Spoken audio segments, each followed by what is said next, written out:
a Playlyst original.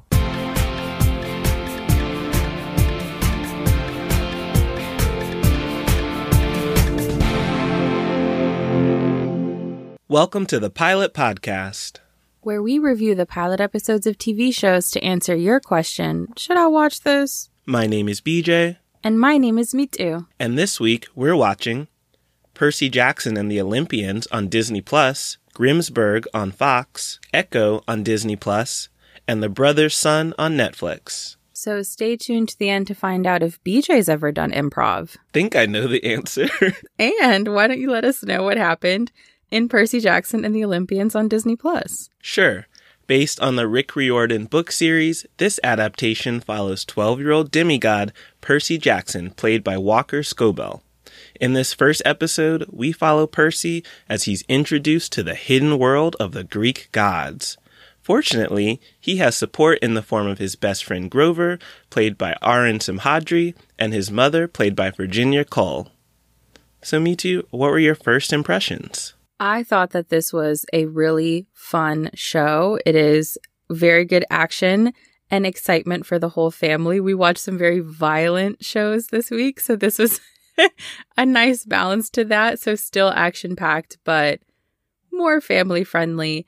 And I'm more curious about you, not necessarily as Percy Jackson Hive, because I know that's a very serious pedigree to hold, but as a Percy Jackson fan, someone who's read the books, watched movies. How do you feel about this adaptation? I think, like most people who see an adaptation, it's hard not to compare it to the original. And I remember the movies better than the books. And what I liked most is that this felt more like a faithful adaptation of the books, or more faithful at least. Because in the movies, Percy was more of like a high schooler teen vibe for the YA adaptation when that was big. And here we have Percy, who's much more accurate in age. He's, like middle school or 5th grade, 6th grade, much younger. And I appreciate that they're going with that route. It adds a level of heart to it. We learn in this episode, a very light spoiler, that his best friend is also his protector. And I just felt like such a big reveal to share with a child, that another child that you love and trust, it has been keeping from you, that he's actually protecting you, and he might be a little older than you think he is. So I just thought that hit so much harder for a child to have that realization. Of course, teenagers are still children, gotta be clear, but he's, young. He's a middle schooler. And the other thing I thought was really compelling about the show is they got right into the action. There was like a 3-minute narration, maybe 2-minute narration at the top to be like, I'm a troubled kid. Lots going on. And I'm a demigod. Boom. Now you have the story. Monsters. Like, it just got right into it. I agree. The pacing worked really well. And I like that you start to see the weird stuff that Percy is experiencing before you even fully understand it. So not only is there a lot of action to keep you interested, but you're learning, as Percy is learning, about his heritage that his mom has been hiding from him. And his mom really did what had happened was, and she was just taking this long walk home. When a woman meets a god, and then they have a baby. And then they live in a house in Montauk that's cheaper because it's close to the sewers. And that's why your friend Grover, I don't have time to tell you about Grover yet. Yeah. So let's go to camp. Oh, you don't know what the camp is. Okay. Like, it just was so good.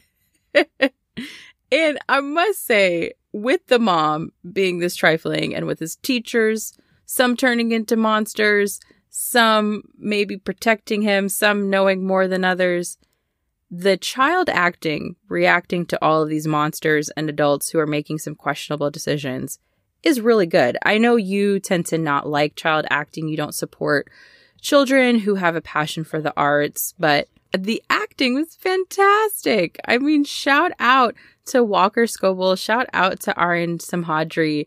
Like, it just was really lovely acting, and they had such good chemistry.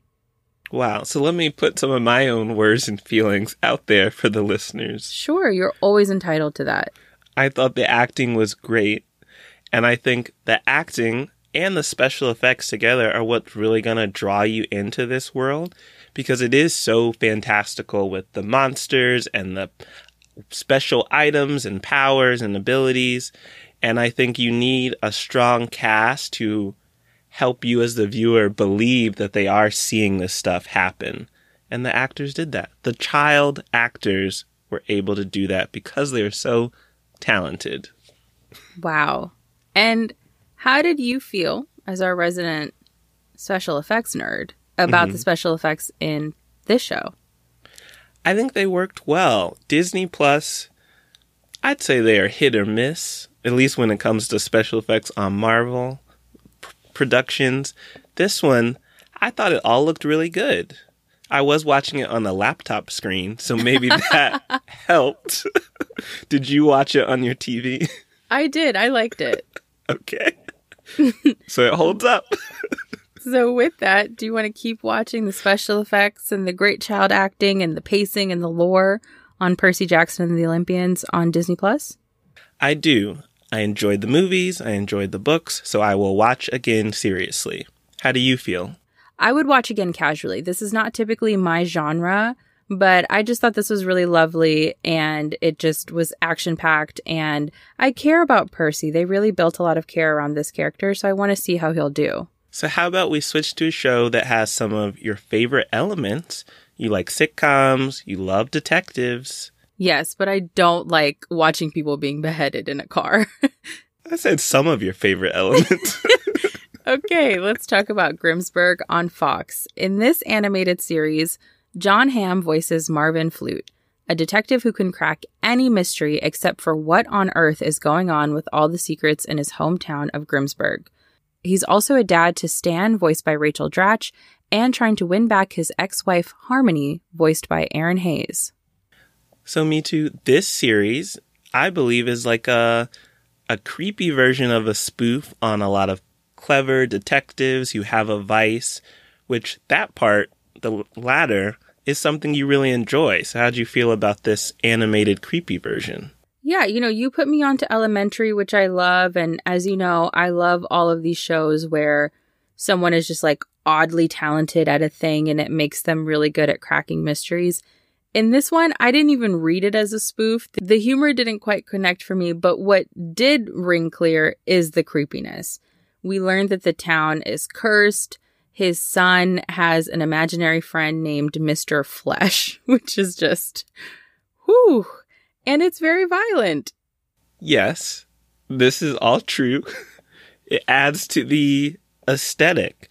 You have a lot of creepy stuff and also just weird stuff going on. Like Marvin's ex-wife Harmony being raised by bears and having a bear tag on her ear and eating in an animalistic way. And I felt like the mayor plotline was also kind of odd, especially with like his wife. Yes. But it does create a very bold world and a very consistent tone. Yeah.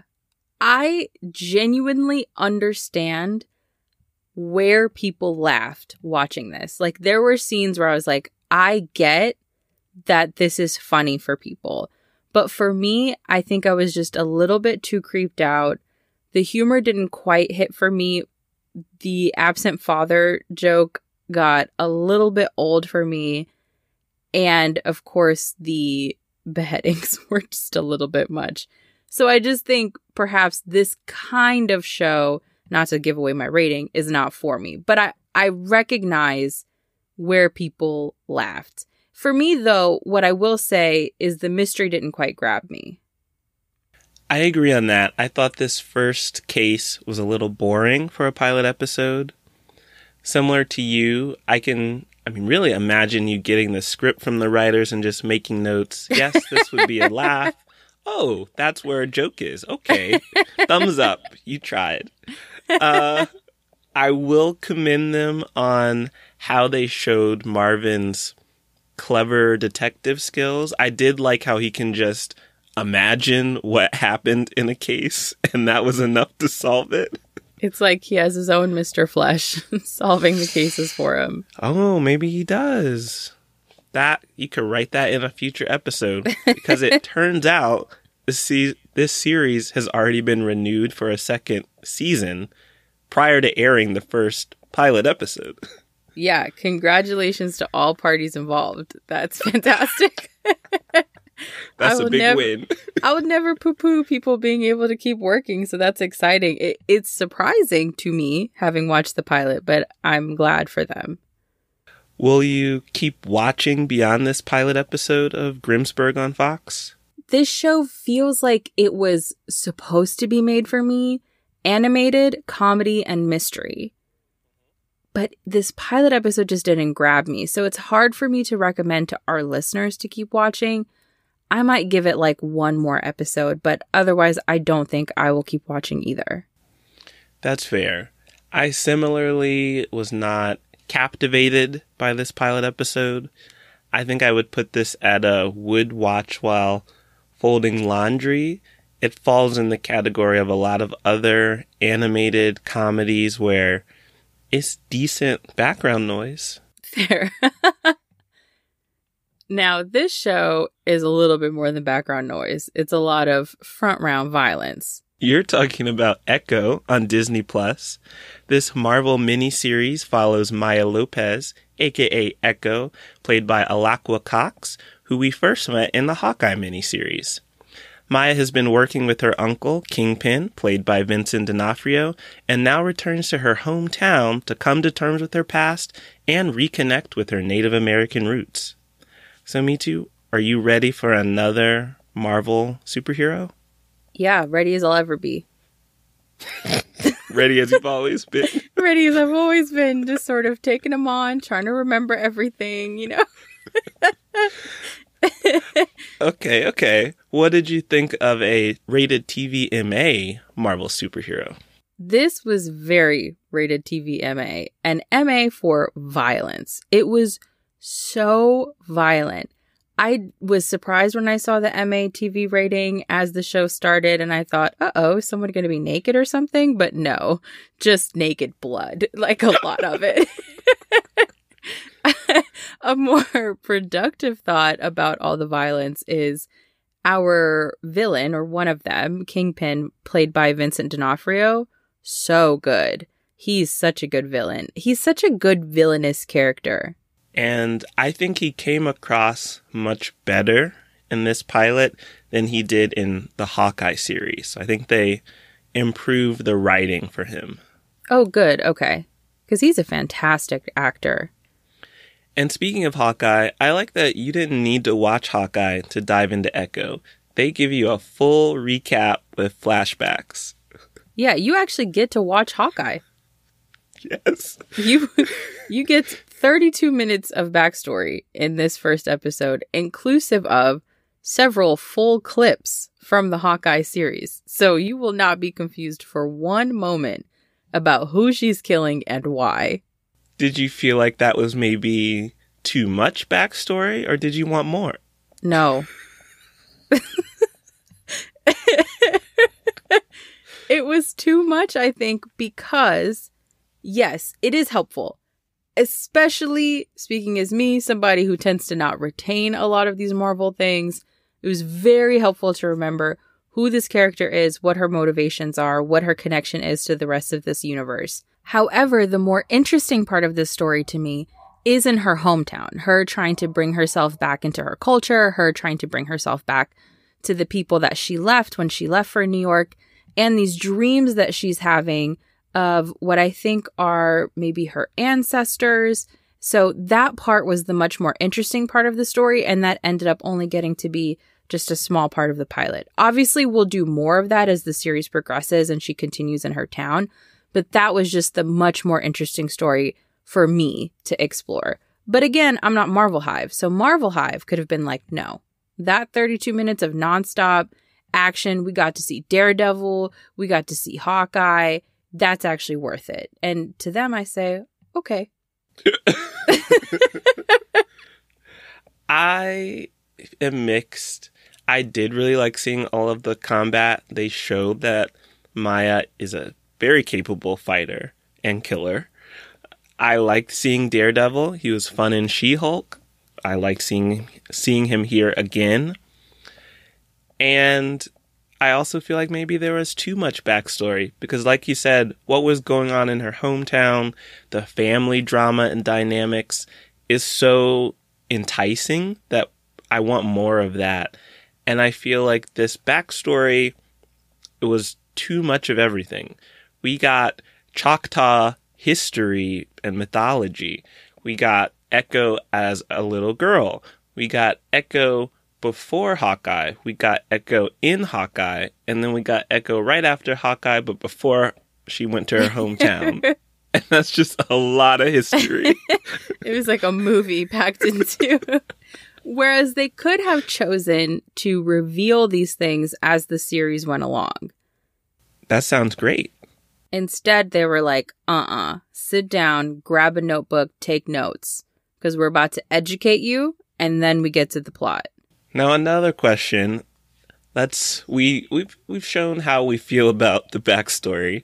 Okay. But in terms of Echo as a superhero, she's falling into the Marvel, I believe they call it underground heroes, who are more just humans who are really skilled.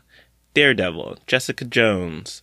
Like, these people aren't Hulks. They aren't super soldiers. How do you feel about a lead who is just really good at fighting? I liked that. I thought that was so cool. All her fight scenes, the ones I could see when it didn't get too bloody, because I did a lot of the time have to just stare at the wall next to my television. But for what I could watch, it was really cool to see her take down all these people and not be a powered person, just like truly fueled by rage and skill. That's true. Very rage-induced.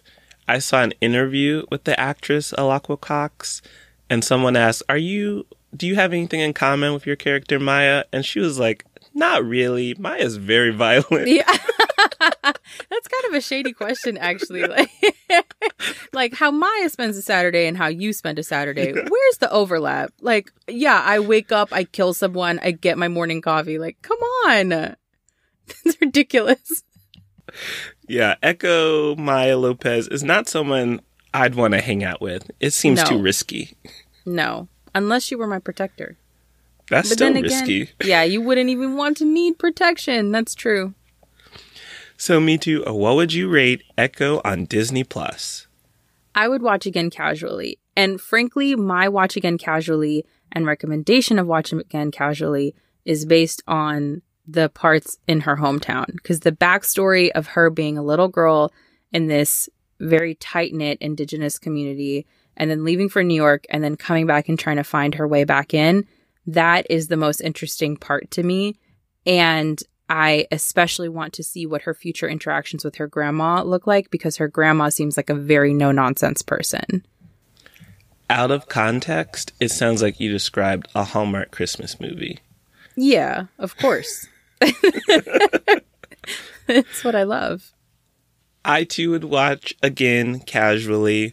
I don't feel a need to rush through the series. What's interesting is that Disney did drop all the episodes at once, which they don't usually do. But I'm not going to rush through them. I'm excited to see Echo back. I also want to see more of her hometown. I want to see her reunite with her cousin, who she considered a sister when they were little kids. So much potential. All right, Beej. Well, let's take things from one separated cousin relationship that feels like siblings to a separated sibling relationship. Are you talking about The Brother Son on Netflix? I am. When the head of a Taiwanese triad is shot by an assassin, his eldest son, Charles' son, played by Justin Chin, heads to Los Angeles to protect his mother, Eileen, played by Michelle Yeoh, and brother Bruce, played by Samsung Lee, who's been completely sheltered from the truth of his family until now. And that sheltering is what makes this show so fun. And funny.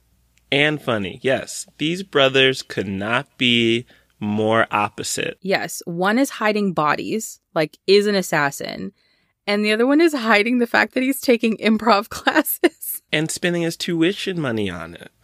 Well, Beej, the improv theater he wants to go to, the alums include Rachel Dratch and Will Ferrell. Mm-hmm. Charles has some important things to take care of. Their dad got shot. And Bruce needs to yes and his way through life. Well, we'll see if Eileen approves of that for much longer. It was interesting to hear how Sam just believed the stories about his dad and brother and why they were never around. He really accepted some wild stories. Yeah, Charles was like, hey, Mom, does Bruce know anything about this family? Like, what's going on? And she's like, well, your brother thinks that your dad is off somewhere and that you study penguins in the Antarctic. And he was like, oh, so is he like all there? Like, what's going on?